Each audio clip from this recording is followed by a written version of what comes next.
Hi, and welcome to the 2017 season opening episode of the Grueling Truth's Weekly College Football Pick'em Show. We're sponsored this season by MyBookie.ag, your one-stop shop for thousands of football props, odds, parlays, and other sorts of proposition bets year-round. We're offering a 100% welcome bonus at MyBookie.ag for listeners of the show. Try promo code CFBPicks, that's CFB-PICKS, to get 100% bonus on your first deposit today at MyBookie.ag. And we thank them for sponsoring our show. Guts to get paid. My name is Oz Davis. I'll be the host of this show. And in our minimalist version, the pilot episode for 2017, I've only got one co-host, and that is the fearless leader of the gruelingtruth.net, Mike Goodpaster. Mike, how are you doing this evening? All right. How you doing, Oz? I'm doing okay. Looking forward to this college season? Yeah, I guess. Yeah, I am. Especially since I found the MyBookie.ag, because I've had problems with other places, but I use them for the Mayweather-McGregor fight. We use them for my games that I may bet this week. Mm-hmm. MyBookie.ag is fantastic. I've recently had experience with them for this football season, betting on CFL games, which I also offer. They have 24/7 customer service, bilingual customer service, in fact. They can also do it in chat. And they're really, really helpful folks, great folks. And they take U.S. and Canadian players, which not every online sportsbook website takes. So worth a look if you're into that sort of activity. As we say, please always gamble responsibly. Let's talk about some college football beyond the odds. We'll be talking some odds for week one later on. Let's see, Mike. Let's start the show. Let's start the show with what the Associated Press believes is the top 10. And then we can talk about, like, for example, what you think the top 10 is. Let's go in here. We've got Alabama at number 1. Number 2, Ohio State. Number 3, Florida State. Be a good game on opening day. USC at number 4. Clemson at number 5, defending champion Clemson at number 5. Penn State at number 6. Oklahoma 7. Washington number 8. Wisconsin, your old favorites, at number 9. And Oklahoma State at 10. So I guess my first question is, do you see any glaring omissions here or misplacements? No. I mean, there's no way to know going into week one. I mean, that's why. I mean, we're basically – Alabama's number 1 because Alabama is the only team that's been in the college playoff every year they've had it. Right. I think you got a team like Florida State. They're very talented. Ohio State, Urban Meyer's there. So a lot of this is kind of off what they did last year. I like to see that Wisconsin's starting in the top 10 because all the Badger fans like to whine last year that it hurt them because they started out of the top 10. But, people from Green Bay love to whine. So really to me, I mean, a top 10's a top 10. I think it's close to what we had on the gruelingtruth.net. I like USC. I like Sam Darnold. I think they got a really good running game. I think they're a team that could not necessarily surprise people because I think at the end of last year kind of took away all surprise from them being a really good team. But we don't really know what happens until they kick off the first ball. That's interesting that you pointed out USC because I was going to say these guys are placed way too high. Now, I realize probably your preseason top 10 is based on, first how these teams closed out last season, plus some reputation, plus we think some recruiting. Now, very few of us know about the recruiting of a lot of these guys, way obscure for most of us who don't follow it. But USC is missing quite a few key players from last season. Not sure about them being number 4. And I think Alabama at number 1 is a default pick because they're losing a lot of guys from that team. But Alabama's always losing a lot of guys, and they always replace them with guys that are just as good, sometimes better. Yeah. I mean, it's Alabama, and if you look at Alabama, you've got the quarterback returns that took them to the championship game, Jalen Hurts. You've got Bo Scarborough, who, if he stays healthy, is a game changer. USC is a team that I think defensively is going to be better than what they were last year. Plus, you've got Sam Darnold, who I think is hands down the best quarterback in college football. Sure. Yeah, I buy that. I'll talk a little bit about USC later because, like I say, I've got some concerns with them. I mean, they dropped 3 or 4 of their offensive line this year. And remember, this is a team that started like 1-3 last year, so I could imagine that happening again this year. Yeah, I can't because Sam Darnold was not a part of 1-3. This is true. Yep. Sammy is a big deal there in USC, and we're looking forward to seeing him. All right. Well, let's see. First of all, I'd like to ask you, Mike, what's 1 or 2 teams you'll be paying special attention to this year, if any? You mean teams that aren't in the top 10 that can make a run, or? Oh, just anybody in general. Who do you take interest in this year? Who are you looking at? This may sound crazy, but South Florida. I think they're a team that is put together that could go undefeated and at least be playing on New Year's Day. Schedule's not extremely hard. They've got a big-time quarterback. They got Texas's coach from last year, Charlie Strong, who I think is a really good football coach, never really got a fair shake in Texas. I like South Florida. Another team, which I know we talked about, or you talked about when we discussed this the other day, which is Auburn, which when I did a little research, they do have a lot coming back. They're a dangerous team. Yeah.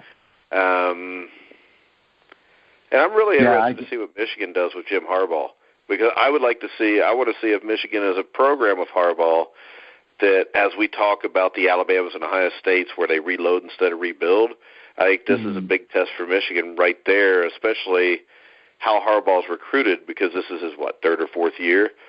So we're getting to a point where these are mainly just going to be his players. Yes, and Michigan starts the season at number 11 in that AP poll. But, yeah, big season watching Michigan. And, I had Auburn on my list as well. And the other team on my list we've already talked about as well, and that's USC.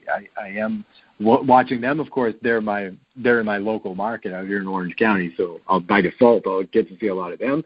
We do have Sam Darnold, like you said, probably the best quarterback. I think he's one of the most exciting players in all of college football as well. The problem for me is that, look, he loses his top 2 wide receivers. I've got here that they lose 3 all-conference offensive linemen alone, and I think 1 other as well also left. I feel like there could be a lot of edge-your-seat kind of games for this team. I think Darnold is really going to be put to the test, especially in the early going for USC. So I'm going to be watching them this year, that's for sure. Okay, it's really, really, really far out. The committee hasn't even met yet for the vaunted Final Four for the college football playoff. You want to take an early guess at the Final Four? At the Final Four. Well, we know there's going to be a team from the SEC. It's hard to pick against Alabama. So I would stay with Alabama coming out of there. But I do think Auburn's a threat to them. I think it's probably the only threat. I think Georgia's a team that could surprise some people with Jacob Eason at quarterback, Nick Chubb running the ball.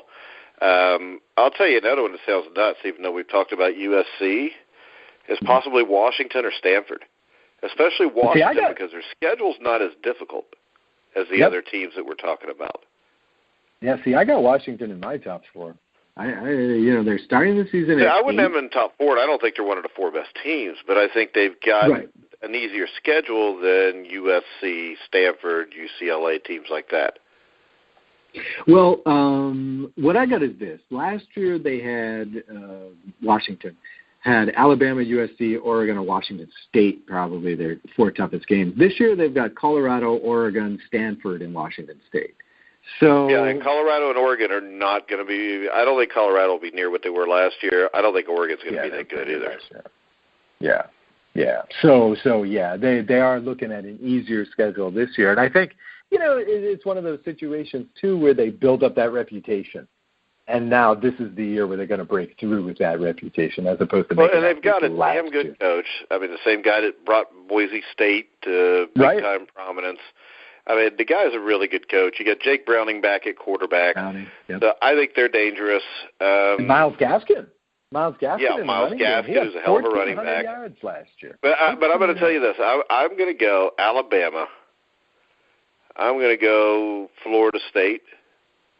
Wow. I know one of them's going to lose, but I think with them playing each other, if it's a close game, they could probably both afford to lose another game. Now, Florida State scares me if they lose to Bama because I think the ACC is by far the best conference in college football this year. I think they were last year, too, and that was proven. The Big Ten, I think you have a team come out of there. I'm just not sure which one's going to come out of it. I would lean towards Alabama, Florida State, Ohio State, and USC, even though I said Washington has the easier schedule. Wow. Okay. All right, well, I got Alabama and Ohio State. I also went Washington, as I said, and I'm going to go because I leaned on these guys heavily towards the end of last year. I think America wants the redemption story. I'm going to go Penn State. I think Penn State is going to squeak into that 4. Of course, this would imply that Michigan does not have a very good season, but I'll run with it. Right. Okay. Well, that takes care of things in short order. Let's go on to next week's games, but we'll do a commercial break first, and we'll be back with the Grueling Truth College Football Pick'em Show. We'll get back to the podcast in just about a minute here, but first, football season is here, and if you're one of those fans of the NFL, the CFL, or college football who likes to make things interesting on game day, be sure to check out the offerings at mybookie.ag, a sponsor of the Grueling Truth Network. MyBookie reminds you that where you're betting is just as important as what you're betting on.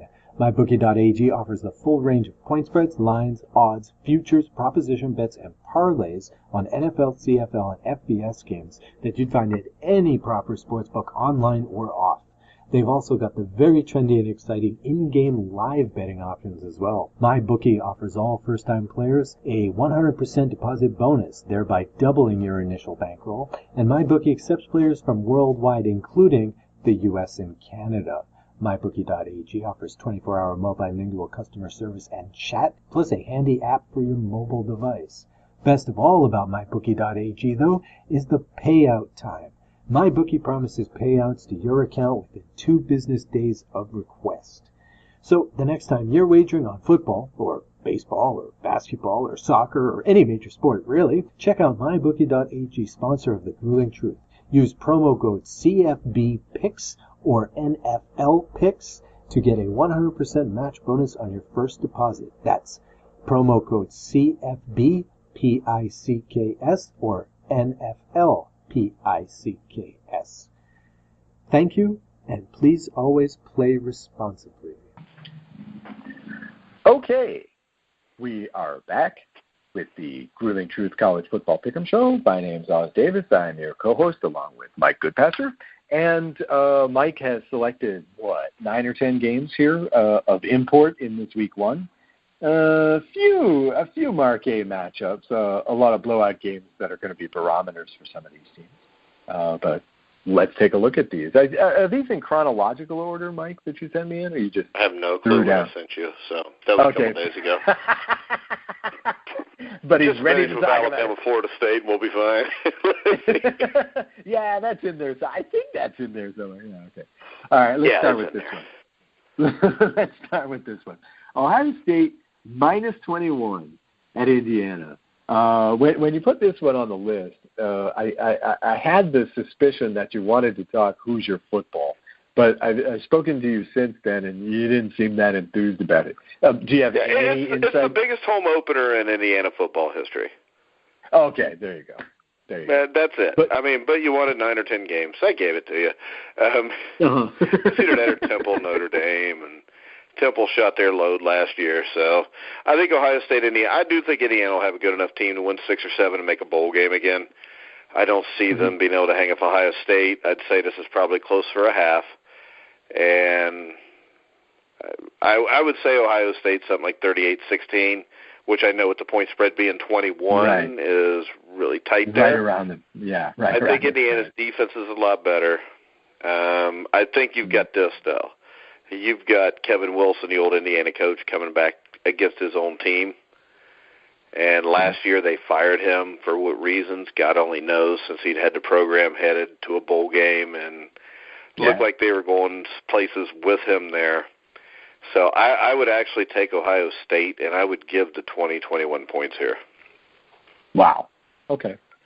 Yeah, I don't know anything about Indiana, except I know they're probably in trouble. Ohio State's the favorite to win the Big Ten, right? They're going to win the Big Ten, right? Maybe. They're going to win this year. Penn State's pretty good. Michigan, you never know with Jim Harbaugh. Plus, they've got to go to Michigan at the end of the year. But, yeah, I would say Ohio State has to be the favorite right now. I think Wisconsin's going to be really good, too, even though their fans are a little bit, backward. I guess in specific, I'm looking for J.T. Barrett to have a nice game here. I think this must be his senior year because he's been around forever, it seems like. So I look for him to have a career day on week 1.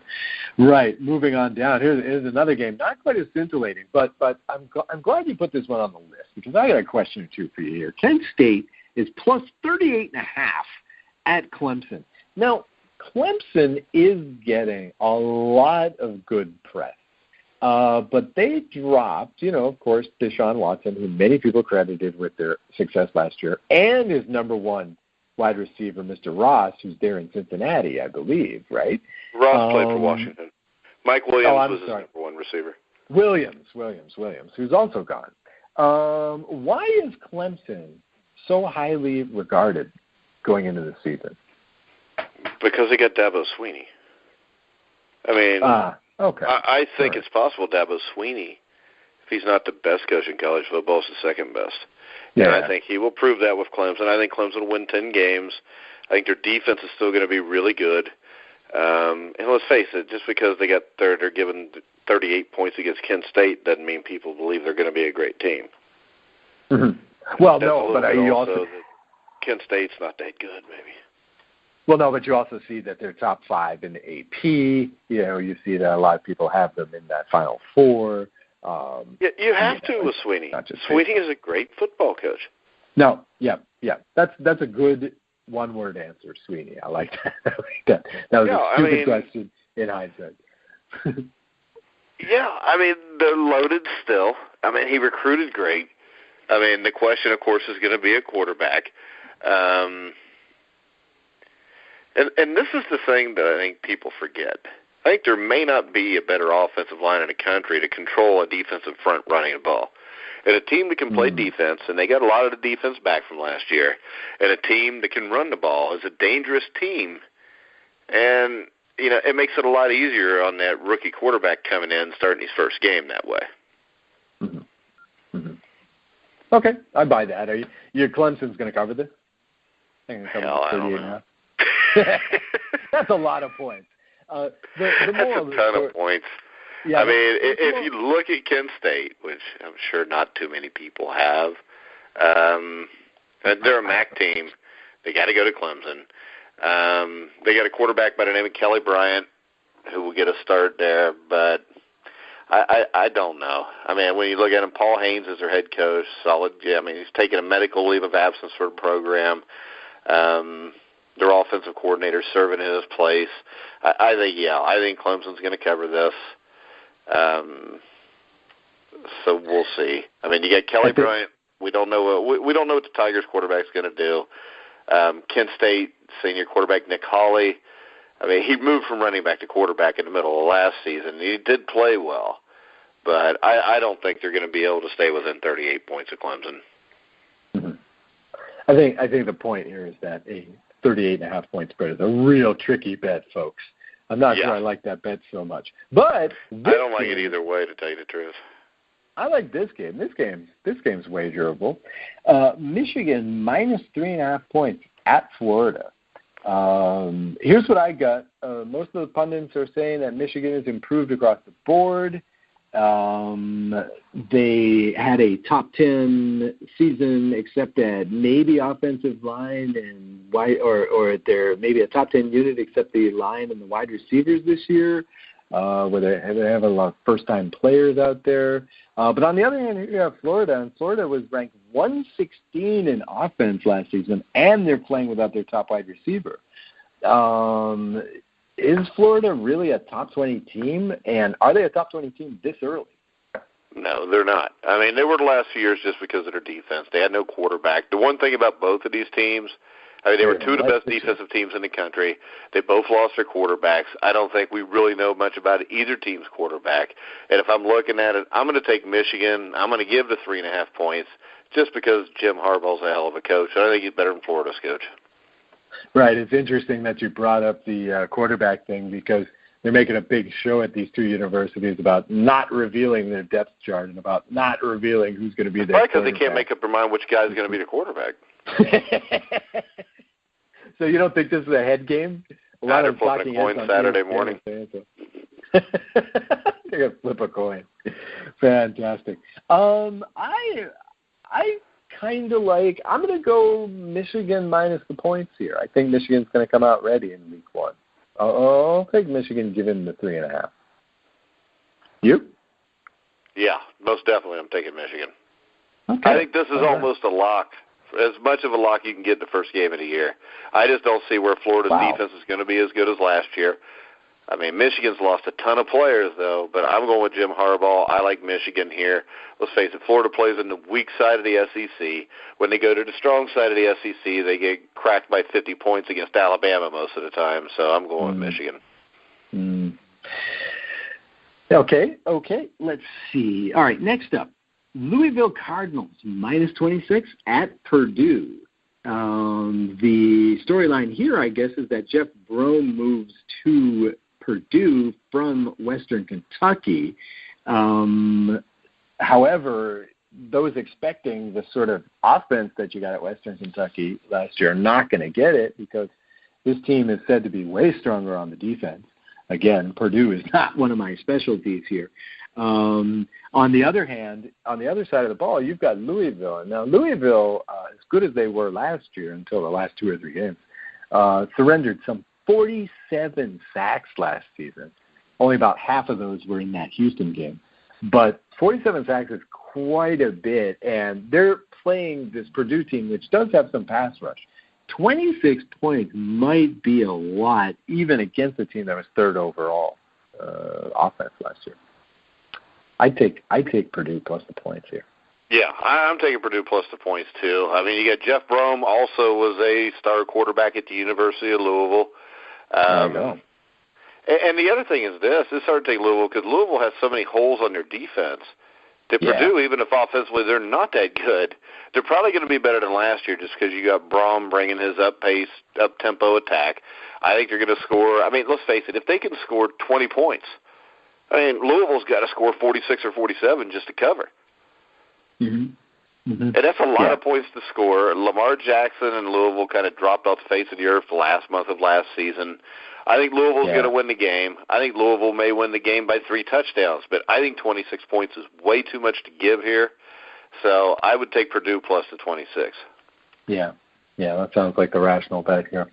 All right, how about this one? Appalachian State, with their reputation as giant killers, plus 13.5 at Georgia. This feels like kind of a reputation spread to me. Georgia's already got a top 5 running game. Nick Chubb is there. Last year, 1,500 yards. They got almost 1,500 yards, 13 touchdowns, 119 yards per game, Mike, 7.1 yards per attempt. Never mind Appalachian State. Is anybody going to stop this guy this season? Yeah, but this is the thing. This is a reputation game for both of them because Georgia's a team that everybody every year says, well, they got this, they got that, and then it never comes to fruition. Yeah, go Appalachian State, I don't think is as talented as they were the last couple of years. They're not as talented as they were when they beat Michigan, whatever year that was 2007, 2008. Seven. But I would go here and I would give the 13.5 points. Appalachian State's a well-coached team. Wouldn't surprise me if they stay in the game all the way, but I think in the end they lose the game something like 27-17, 30-17. I just think Jacob Eason is a quarterback that if he develops, I mean, Georgia could be a national title contender, and he could be a first or second round draft choice in the draft. So I think there's a lot more weapons there that are known. So I would give the points here. But Chubb is going to be. He's going to be the man in Georgia, right? I mean, this is going to be a team that's grinding it out this year, don't you think? Well, you got Jacob Eason, too, though. And the thing is, if you got a running back like that, it's going to make the quarterback that much more effective, especially off of play action. Yeah. So, I mean, they've got 2 running backs that are really good. Chubb has never really lived up to what people thought, but it was mainly because of injuries.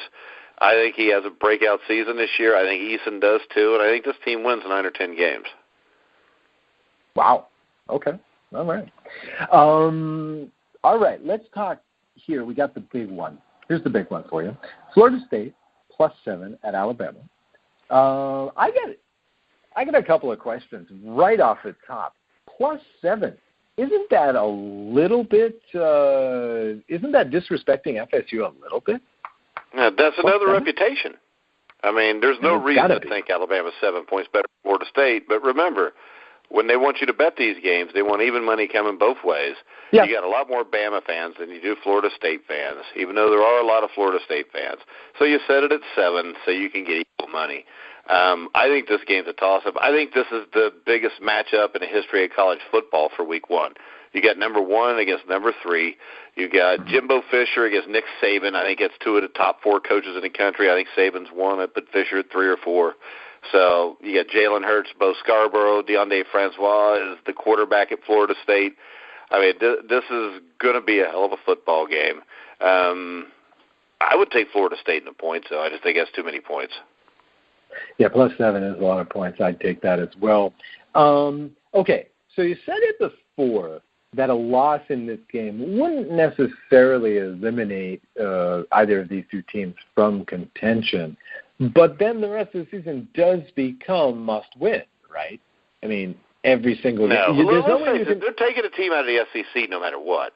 So even if Alabama loses an SEC game, and they've lost to Florida State, but they beat Auburn at the end of the year and win the SEC title, they're still going to get in. I cannot imagine them not taking an SEC school. Right. Yeah. Oh, yeah. Sure. I buy that. And I think Florida State's problem if they lose a game. The ACC's tougher than the SEC. They're going to have a tough road to hoe to go undefeated the rest of the way. Yeah. So to me, this is a bigger game for Florida State than it is Alabama because it's almost a statement. It's a statement game also for Florida State. Because if you can come out and smack Bama in the mouth Week 1, you've set the tone for the rest of your season. And you've also set it up so even if you do slip up and lose an ACC game, it's going to be a lot more forgiving because you got to win over Bama at the start of the year. Well, Michigan is going to have to make a statement then, too, in that first game. I mean, right now they're outside the top 10, and, they know how it was last year. I mean, they're in 11. They're in the Big Ten, the same thing. Whoever wins the Big Ten is probably getting in anyway. Yeah. Pac-12, maybe not. I mean, so you got to make sure you're on your toes all the time. I mean, look how much trouble Washington had getting in last year. Yeah. I mean, that went right down to the end where people didn't know. Yep, you're right. All right, let's go on to this one. BYU is +13 at LSU. Now, BYU has actually already played. They won 20-6 against Portland State last weekend. Let's see. I read one write-up, I believe it was over there on CBS Sports, which said, quote, the BYU linebacking core may not be the best in college football, but it's not that far off. Now, this core did get 1 interception and 3 sacks against Portland State. But have you been hearing the same thing? No, they're very good there. This is going to be a very good team. They were good last year. I think they're only going to be better this year. Yeah. LSU's got, Darius Geis, who's a Heisman Trophy candidate. But then again, as always, LSU has questions when it comes to throwing the ball. Now, I think the big thing here is, even though the game's at LSU, as you said, BYU's already played a game. And almost any coach will tell you your biggest improvement comes from your first game to your second game. So I would take BYU into 13.5 points here. And it wouldn't surprise me if BYU beats them. Yeah, there are some questions there at LSU. I mean, here's the big stat line for me. They dropped 5 of their 6 top wide receivers. That's over 90% of their reception yards gone like that. Now, they did bring in Matt Canada to be the OC, and he's coming over from Pitt, who he turned into a basketball team the past few years. So I think after a while, this offense will be high-flying, but I don't know. But he doesn't have Nathan Peterman and James Conner there in the backfield either. I don't know if it's going to happen. It takes a while to turn that around, and this is the first game. I just think BYU jumps them quick and then tries to hold on. I don't know if they'll hold on and win the game, but I just think 13.5 points. And Portland State, even though it's 20-6, are one of the best FCS teams in the country. So, I mean, it's not like they're a pushover. So, I mean, anybody that thinks, they didn't beat the FCS school 60-6, I mean, not too many schools are going to beat Portland State like that. And they still dominated Portland State. They held them to 6 points. And the defense is always ahead of the offense. And now the offense has had a week to get their feet under them. So I just think this game screams, take the 2 touchdowns and BYU. Yeah. Very well put. Right. All right. How about this one? West Virginia is +5 at Virginia Tech. Both of these teams seem to be pretty well thought of going into the season. Let's see. West Virginia, I guess the big news here is that West Virginia is going to be starting Will Greer, who was with Florida and got busted for PEDs. And then over there for Virginia Tech, they're starting a redshirt freshman, Josh Jackson, at quarterback. Any insight into these teams, Mike? I like West Virginia. I like what Dana Holgerson's done. I think they were one of the surprise teams last year. And unlike a lot of Big 12 teams last year, I think the thing that gave them an advantage is they had a decent defense. I think Greer's a solid quarterback. I think West Virginia is a team that's either going to be a big-time shocker one way or the other this year. I think they're either winning 9 or 10 games, or you may see them struggle to reach 500. But right now, I would lean towards the 9 or 10 wins before I would the 500. I think West Virginia is a solid team. Virginia Tech, I mean, they're always good. Their program's been good since the days of Frank Beamer. But I would take West Virginia here and take the points. Sure. Yep. All right. I'm with you. West Virginia +5. I'm not sure why this line is that high. Maybe home field advantage. Right. I believe this is the last one on the list. Tennessee is -4 at Georgia Tech. Now, aren't you liking Georgia Tech this season? I like Georgia Tech last year. I mean, it's the pack. Yeah. I mean, the ACC, best conference in the country. No matter what anybody, I know all the SEC people will be mad, but I mean, Georgia Tech, if their defensive front seven can hold its own against Tennessee running back John Kelly, I think the Yellow Jacket secondary will take over. Josh Dobbs is not in Tennessee anymore. And last year, the weakness of the Jackets' defense was up front. They couldn't stop the run. I think this is a more experienced group that has the makings of an excellent unit. And when you consider, like I said, Quentin Dormady, I mean, he's on a big stage. His first game as a Tennessee quarterback with a receiving core that is at best a bit iffy. And then Georgia Tech's hard to prepare for with the offense they run. I mean, I think Georgia Tech wins this game straight up. I think Georgia Tech wins this game by 10 points. That was my feeling on this, too. A couple of other things for people to consider. Matthew Jordan, who's going to be starting at quarterback for Georgia Tech, may actually be starting off injured, so you might want to have a look at that. I don't think it'll keep Tech from winning the game, but it might keep the score down if you're interested in that. The other thing for me is I'm surprised that Tennessee is as highly regarded as they are, because a lot of folks, especially in the local media in Tennessee, are calling this a rebuilding year. The truth is that Tennessee has one of the youngest rosters of any of the major programs. I believe they have more freshmen on their roster than any of the top 50 programs this season. So this is a young team. This is not last year's Tennessee. And last year's Tennessee failed because Butch Jones is the coach. Butch Jones will be fired within the next year or two anyways. Not a Butch Jones fan. This year I can't see them doing much. So, if Jones is halfway out the door, he'll be out the door by the end of the season. I think Georgia Tech wins outright too, Mike. I'm with you again. At home, they're going to win that game. Now, I don't know how you left this off the list, but I just wanted to give a shout-out here. The University of New Mexico Lobos opened the season against Abilene Christian on Saturday. Go Lobos. I haven't found the line on that. I guess there's just not that many bets. There's no line. I guess there's just not that many bets for University of New Mexico. I can't figure out why. Or Abilene Christian. In any case, Mike, want to give us some famous last words for the show? My famous last words would be go check out mybookie.ag. And there you go. I think I'm going to make a lot of money this week, tell you the truth, Oz. So, wow. Bet with me on this. I got a few games here that I'm real sure about. Get a few other ones I'm not.